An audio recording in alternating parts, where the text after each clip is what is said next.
अस्सलाम वालेकुम। मेरा नाम मोहम्मद शाफ़ी है। मैं क्लास 5 का तालिब इल्म हूँ। आज मैं आप लोग को एक कहानी सुनाना चाहूँगा जिसका नाम है खौफ का भूत। दो दोस्त होते हैं, एक का नाम होता है फदल और एक का नाम होता है हारून। दोनों बहुत गहरे दोस्त होते हैं।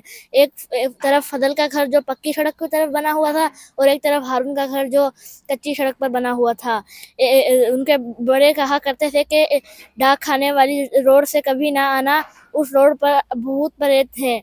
वो हारून कहता है कि ये तो बहुत पुरानी बातें हो गई, अब ऐसा कुछ नहीं होता।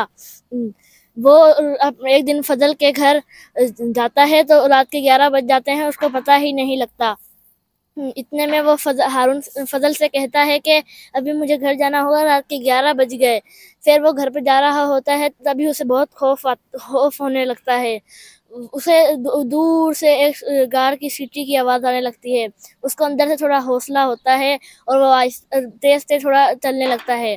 थोड़ा आगे जाता है तो उसको एक लड़की मिलती है जिसने सब्ज रंग के कपड़े पहने होते हैं और वो उसको घूर घूर के देख रही थी और उसने अचानक से कहा, भारी आवाज में कहा, कहाँ जा रहे हो। वो इतनी स्पीड में भागा कि उसने पीछे मुड़कर ना देखा। घर पहुंचा तो उसको नींद नहीं आ रही थी, उसे वही बात दिमाग में बैठ गई। अगले दिन जब फजल उसके घर आया तो उसने देखा कि हारून को तो बहुत तेज बुखार हुए। उसने हारून ने सारा फजल को वाकया बताया। फजल और हारून बहुत डर गए।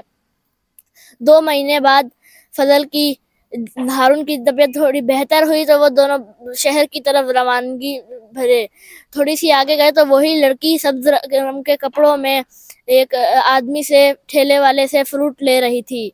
उसने ठेले वाले से पूछा कि भाई ये लड़की कौन है, ये ऐसे लिबास में क्यों रहती है। आदमी ने बताया ये एक किसान की बेटी थी जिसका पिछले साल ही इंतकाल हो गया था, तभी से ये पागल हो गई है और ऐसी हरकतें करती है। उस वाक़ये के बाद फजल और हारून अपने ऊपर बहुत हंसे और फिर भी डाक खाने वाली रोड से ना